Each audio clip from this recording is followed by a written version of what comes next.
박근혜 퇴진 광주 전남운동본부가 공식 출범했습니다. 하지만 민심을 제대로 담아내지 못하는 정치권에 각성을 촉구하는 목소리도 높아지고 있습니다. 전남 동부 지역에도 한파주의보가 내려졌습니다. 모레까지 초겨울 날씨가 예상됩니다.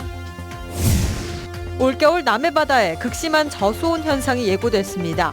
양식 어류들의 동사를 막을 예방 대책이 시급합니다. 쌀값 하락세가 계속되고 있습니다. 가격이 세계무역기구의 보조 한도 밑으로 떨어지면 피해는 고스란히 농민들이 떠안을 수밖에 없습니다.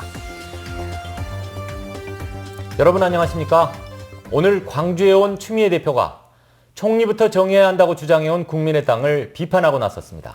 야권이 대통령 탄핵 추진에 합의하고도 총리 문제로 신경전을 벌이면서 야권 공조에 이상기류가 흐르고 있습니다. 윤근수 기자입니다.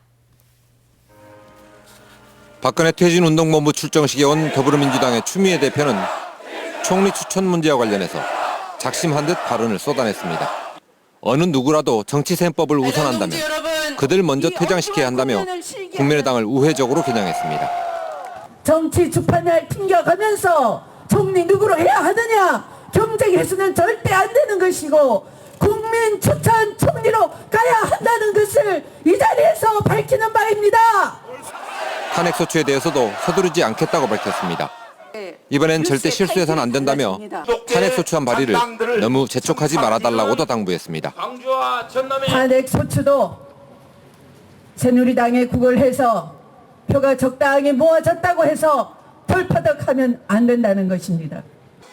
추 대표와 민주당 국회의원, 광주 전남 당원들은 박근혜 대통령의 퇴진을 촉구하는 마음을 모으겠다며 시민들의 서명도 받았습니다.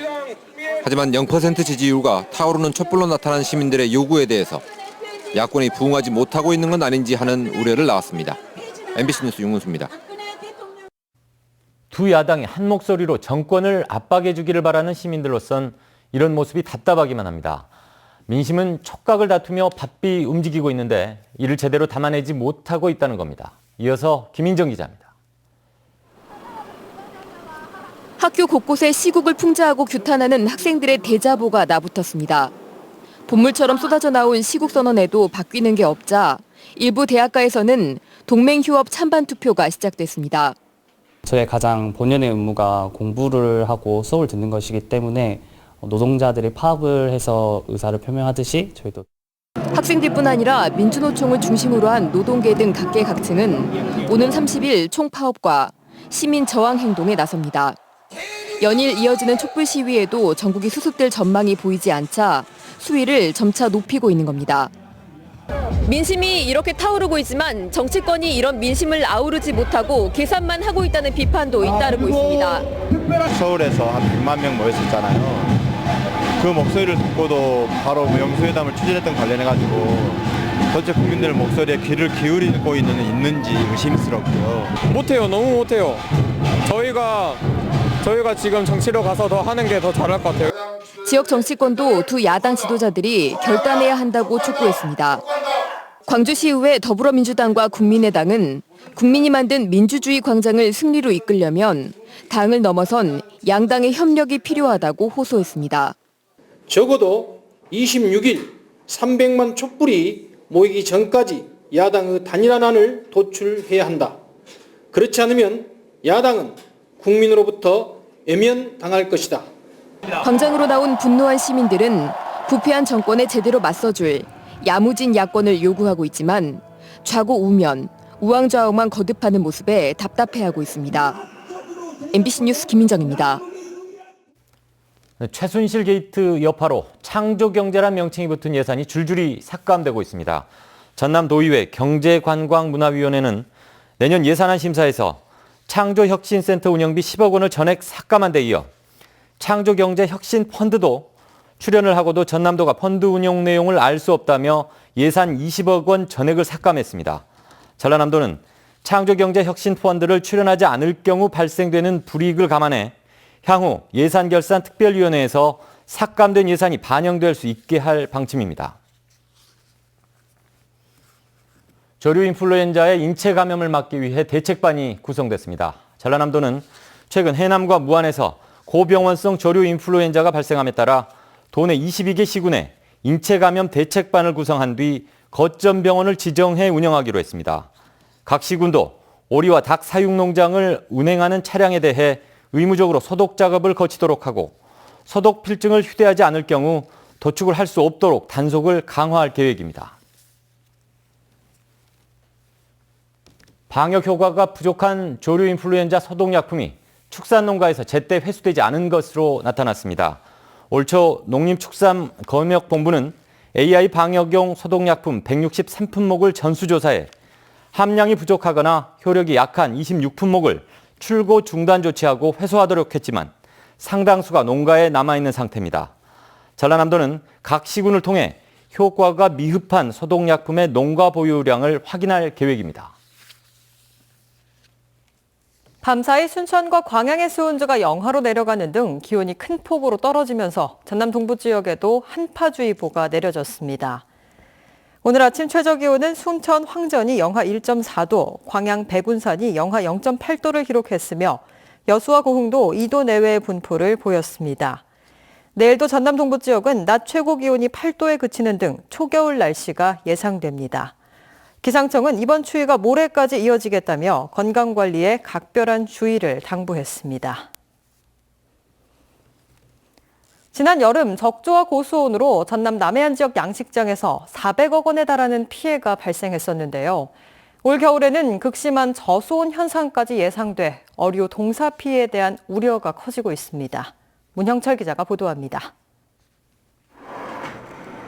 가두리 양식장이 밀집해 있는 여수 돌산 앞바다입니다. 현재 이곳의 수온은 16도 내외로 지난해와 비슷한 수준을 보이고 있습니다. 문제는 올 겨울입니다. 예년보다 잦은 한파로 양식 생물 피해가 우려되기 때문입니다. 현재 북극의 얼음 면적은 지난 2012년 이후 가장 적은 수치를 기록하고 있습니다. 얼음이 녹으면서 발생한 수증기의 영향으로 북쪽에 찬 공기가 자주 내려오면서 극심한 저수온 현상의 발생 가능성이 커지고 있는 겁니다. 시베리아 고기압이 점점 세력이 증가한다는 이야기를 보여주고 있습니다. 북극의 한파가 중위도 지방으로 이렇게 주기적으로 찬 바람을 내려보내는 여기에 동태평양의 해수면 온도가 평년보다 0.5도 이상 낮은 라니냐 현상도 저수온을 부채질하고 있습니다. 겨울 수온이 1도에서 3도 정도 더 떨어질 것으로 예상되지만 수심이 얕은 연안은 수온 하강폭이 더 커질 수 있습니다. 피해가 상습적으로 발생하는 지역은 저수온에 강한 어류로 우리가 대체 양식이 필요합니다. 그리고 재보험에 어민들 각자가 다 가입을 하셔서 피해를 최소화시키는. 지난 2011년부터 전남 지역에서 발생한 어류 동사 피해 규모는 모두 100억 원대. 수산당국은 철저한 양식 생물 관리를 위해 문자 메시지 등으로 제공되는 실시간 수온 정보에 관심을 기울여 줄 것을 당부했습니다. MBC 뉴스 문형철입니다. 여순 사건 등 민간인 학살 사건의 희생자를 추모하는 합동위령제가 오늘 순천에서 개최됐습니다. 올해로 두 번째를 맞는 이번 행사에서 유족회 회원과 각계 인사들은 전남 지역 민간인 희생자 22만여 명에 대한 위령제와 추모 행사를 진행하고 진상규명과 명예회복을 위한 특별법 제정을 촉구했습니다. 특히 참석자들은 국정농단 사태를 규탄하는 결의문을 채택하고 박근혜 대통령의 퇴진운동에 적극 동참할 뜻을 밝혔습니다. 올해 쌀 생산량이 줄고 정부의 시장 격리 물량도 확정됐지만 가격은 계속 떨어지고 있습니다. 산지에서는 다음 달 초쯤 올해 쌀값 수준이 결정될 것으로 예상하고 있습니다. 최진수 기자가 보도합니다. 통계청이 공식 발표한 올해 쌀 생산량은 419만 7천 톤. 지난해보다 13만 톤이 줄었고 지난달 발표한 예상 수확량보다 5천 톤이 적습니다. 이에 따라 올해 정부의 쌀 시장 격리 물량은 신곡 수요량 389만 8천 톤을 초과한 29만 9천 톤으로 확정됐습니다. 정부가 이미 발표한 25만 톤보다 4만 9천 톤을 더 사들이지만 쌀값 하락은 멈추지 않고 있습니다. 지난달 6일 정부가 쌀값 대책을 발표했지만 시장은 반응하지 않다가 이후 지난달 25일 13만 원 선이 무너졌고 올해 공식 수확량이 나온 지난 15일까지 하락세가 이어졌습니다. 정부의 대책이나 생산량 발표 이런 것들이 발표되고 난 이후에 다소 시점을 두고 시장에서 반응하는 그런 경향이 있습니다. 전남에서도 정부 비축과 농협 자체 매입이 추진되고 있지만 일부 농가는 쌀값이 너무 떨어져 출하를 미루면서 매입 실적도 부진합니다. A년보다 약 한 10% 정도 아마 낮게 아마 출하를 하는 경우가 출하가 됐고, 올 금년 또 그 가격은 아마 12월 중순에 우리가 가격 결정해서 농가들한테 정산할 그런 계획입니다. 정부는 쌀값 차액을 변동 직불금으로 지원하고 있지만 세계무역기구의 허용 보조 한도는 10월부터 다음해 1월까지 평균 가격이 20kg에 32,602원까지입니다.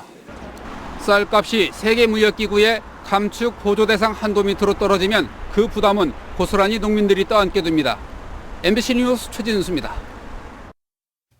지역의 고용전략 정책 수립과 관련한 권한이 지방정부로 대폭 이양돼야 한다는 주장이 제기됐습니다. 광양시 노사민정협의회가 오늘 주최한 광양시 지역고용 포럼에서 발제에 나선 한국고용정보원 주무현 센터장은 고용 문제는 원인과 특성, 해법이 지역마다 다를 수 있고 위계적 통제보다 수평적 협력과 조정이 중요하다며 이같이 말했습니다. 주 센터장은 이와 함께 중앙정부와 지방정부의 고용사업 조정, 협력을 위해 기획 전략과 실행에 관련된 중간적 매개기구의 활성화 방안이 실효적으로 운영돼야 한다고 덧붙였습니다. 여수광양 항만공사의 하반기 일반직 공채 경쟁률이 115대 1에 달한 것으로 나타났습니다. 공사 측은 어제까지 하반기 7급 사무직 공채 지원서를 접수한 결과 일반 경쟁에 모두 577명이, 보훈 특별고용직에 7명이 지원했다고 밝혔습니다. 공사는 오는 29일 서류 전형 결과 발표에 이어 다음 달 2일 필기 전형, 13일 면접을 거쳐 15일 최종 합격자를 발표할 예정입니다. 도로를 달리던 트럭이 전도돼 50대 운전자가 숨졌습니다. 오늘 오후 3시 반쯤 순천시 가곡동의 한 도로에서 51살 김모 씨가 몰던 덤프트럭이 언덕 아래로 굴러떨어져 김 씨가 병원으로 옮겨졌지만 숨졌습니다. 경찰은 김 씨가 폭이 좁은 도로에서 운전을 하다 사고가 난 것으로 보고 정확한 경위를 조사하고 있습니다. 광양시가 중마 버스터미널을 장애물 없는 생활 환경으로 조성하기로 했습니다. 광양시는 국토교통부 공모사업에 선정돼 다음 달까지 지원받은 국비 9천만 원 등 모두 1억 8천만 원을 투입해 입체형 횡단보도와 자동문, 점자블럭과 음성 유도 장치 등을 설치하기로 했습니다. 중마 버스터미널은 장애인 배려 개념이 정립되기 전인 2002년에 건축돼 그동안 교통약자가 이용하기에 불편했다는 지적을 받아왔습니다. 온라인과 소셜미디어를 활용한 소통 분야에서 여수시와 순천시가 두각을 나타냈습니다. 여수시는 국내 350여 개 기업과 공공기관을 대상으로 한 대한민국 인터넷 소통 대상에서 공공부문 소셜미디어 대상과 디지털 콘텐츠 대상에 선정됐습니다. 순천시도 SNS를 통해 관광객들에게 다양한 여행 콘텐츠를 제공한 실적을 인정받아 관광 마케팅 부분 대상을 차지했습니다. 도내 9개 해상 교량에 대한 내진 성능 보강 작업이 추진됩니다. 익산국토관리청은 고흥 소록대교 등 도내 9개 해상 교량의 내진 성능 향상을 위해 내년 3월까지 성능 평가 용역을 마친 뒤 이후 보강 공사에 들어갈 예정이라고 밝혔습니다. 내진 보강 작업이 이뤄지는 교량은 지난 2013년 소방방재청이 지진 위험 지도를 공표할 당시 지진 위험 수준이 높은 것으로 분류된 곳입니다. 광양만권 세계시가 공동으로 주최하는 인도 영화 축제가 오는 25일부터 사흘 동안 순천 연향도서관에서 진행됩니다. 올해로 4회째를 맞는 이번 행사에서는 작품성과 오락성을 갖춘 인도 영화 5편이 무료로 상영되며 특히 개막일인 25일에는 인도 전통 공연과 해나 체험 등 다양한 문화 행사도 함께 펼쳐집니다. 광양시가 주소를 지역으로 옮긴 세대와 학생들에게 상품권을 지급하기로 했습니다.